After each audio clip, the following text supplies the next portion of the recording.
जय श्री राम। परम प्रिय मेरे भाई बहन, पुनः स्वागत है आप सभी का अपने परिवार हिंदू रिचुअल चैनल में। आज हम 17 जनवरी 2022 से लेकर के 16 फरवरी 2022 तक के पीरियड में माघ महीने का जो महत्व है उसके बारे में निवेदन करने जा रहा हूं।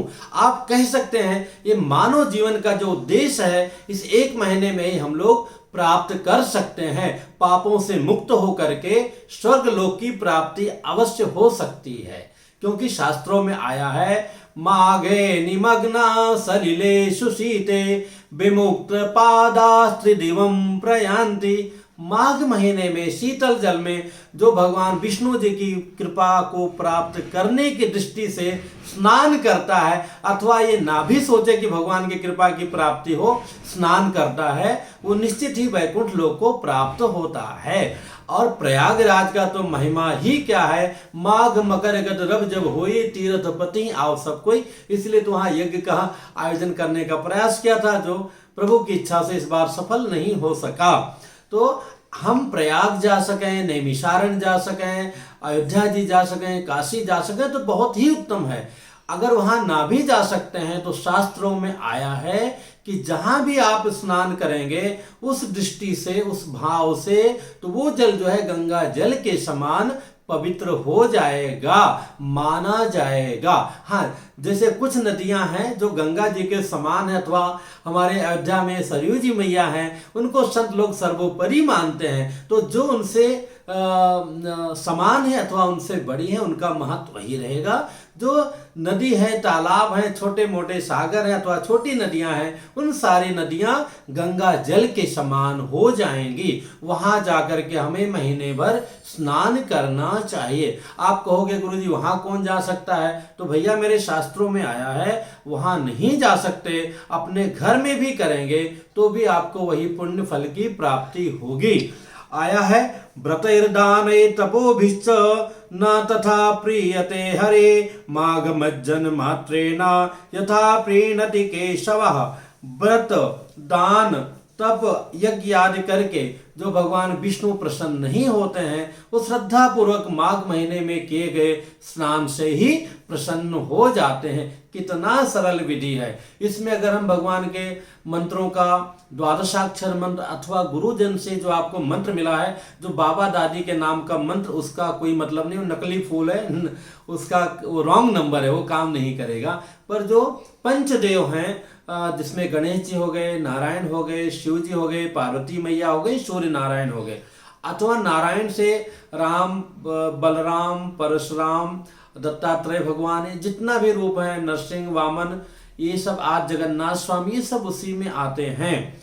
और माता जी का जितना भी रूप है उसमें आती है। शिव जी का द्वादश जो लिंग है अथवा अलग अलग रूप है उसमें आते हैं। तो इन्हीं देवों का उपासना करके हमें स्वर्ग की प्राप्ति हो सकती है। पर हाँ, भगवान विष्णु जी का विशेष महत्व दिया गया है। इसमें एक बात का और ध्यान रखना है, माघे मूलकम भक्षणम न कार्यम। मतलब माघ महीने में मूलकम मतलब मूली का भक्षण नहीं करना चाहिए। तो इस बात का ध्यान रखिएगा। और यही नहीं, आपका अपने घर में भी किया गया स्नान जो है तीर्थ स्नान के समान होता है, अगर आप नियम और संयम पूर्वक करते हैं। नियम संयम प्रारंभ यहाँ से होता है कि पूरे महीना हम लहसुन प्याज का त्याग करते हुए नित्य प्रातः उठें, स्नान इत्यादि करके सूर्य नारायण को जल दे करके भगवान विष्णु का सेवा करके कम से कम एक माला, अधिक से अधिक जितना हो सके उतना नियम पूर्वक अपने समय और सामर्थ्य के अनुसार बैठ करके करें। निश्चित ही जो है भगवान विष्णु जी की कृपा हम सबको प्राप्त होगी। इसमें और भी महत्व है। अगर आप संगम मतलब प्रयागराज जा सकते हैं, अन्य तीर्थों में जा सकते हैं, तो कहना ही क्या है। आप स्वयं देखते होंगे कि इस महीने में तीर्थाटन भी बहुत अधिक होता है। लोग अलग अलग तीर्थों में जाकर के जो है यात्राएं करते हैं, भगवान का दर्शन करते हैं। तो इसका पूरा लाभ लीजिए।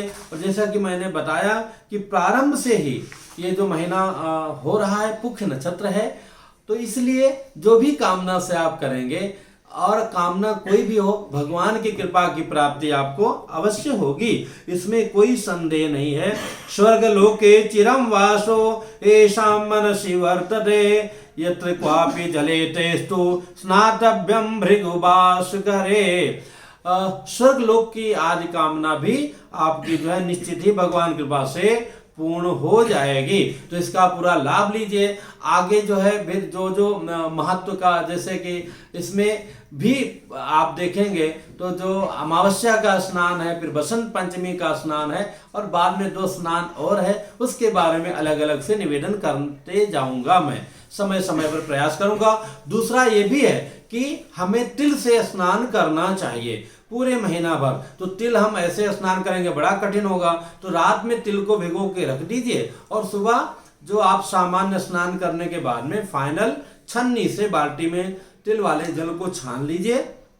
उसी में पहले बाल्टी खाली रखिए, उसमें साफ करके 2 बूंद गंगा जल डाल दीजिए अथवा कोई भी पवित्र नदी का जल डाल दीजिए, और बाद में उसी में जो है छन्नी से तिल का जल जो है अर्पण करके बाद में स्नान कर लीजिए। इससे संबंधित जो प्रश्न हो कमेंट्स कीजिएगा, बताने का प्रयास करूंगा। फिर मिलूंगा नई जानकारी के साथ में। जय सिया राम।